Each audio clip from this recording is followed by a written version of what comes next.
धेनु आयुर्वेद में आपका स्वागत है। आज हम बात करेंगे वाग्भट जी के द्वारा बताए हुए कुछ निरोगी रहने के सूत्रों के बारे में। जो बेसिक बातें हैं वो हम डिस्कस करेंगे। तो इससे पहले हमने जाना था कि एल्युमिनियम के कुकर हमारे सेहत के लिए कितने नुकसानदायक हैं। तो आज हम बात करेंगे रेफ्रिजरेटर, माइक्रोवेव और एसी के बारे में। रेफ्रिजरेटर एक ऐसा उपकरण है, अगर हम उसमें कुछ भी फ्रूट खाने की चीज़ें रखते हैं तो वो हमारे लिए बहुत हार्मफुल हैं, क्योंकि वो एकदम पैक्ड डिब्बा है।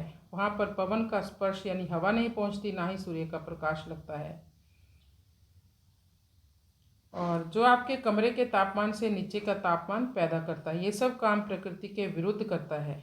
इन गैसों को कहते हैं हम CFC गैस, जिनको विज्ञान की भाषा में क्लोरीन, फ्लोरीन और कार्बन डाइऑक्साइड भी कहते हैं। रसायन शास्त्र के शब्दकोश में क्लोरीन मतलब जहर, फ्लोरीन मतलब अत्यंत जहर, और कार्बन डाइऑक्साइड के बारे में आप सब जानते ही हो।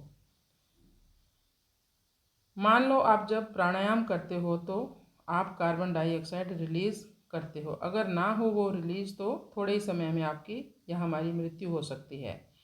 तो फ्रिज तो ठंडे देशों के लिए ही बना था, पर हमने नकल करके इनको खरीद लिया। कोई भी चीज़ इस दुनिया में है विज्ञान के विरुद्ध तो वो है फ्रिज। ऐसे ही माइक्रोवेव और एसी। फिर हम कहते हैं कि ग्लोबल वार्मिंग बहुत बढ़ गई है, सरकार को दोष देते हैं वो कुछ कर नहीं रही है। अरे आपका भी तो कुछ कंट्रीब्यूशन होना चाहिए ना। प्रकृति में तो हम सब आप रह रहे हैं ना, तो हमें भी इसके बारे में सोचना चाहिए। हमें भी ऐसी चीज़ों का इस्तेमाल कम से कम करना चाहिए। बल्कि इससे उल्टा हो रहा है कि हमारी डिमांड बहुत ज़्यादा बढ़ रही है। अगर हम डिमांड ही कम कर देंगे तो ये चीज़ें बनेंगी ही कम।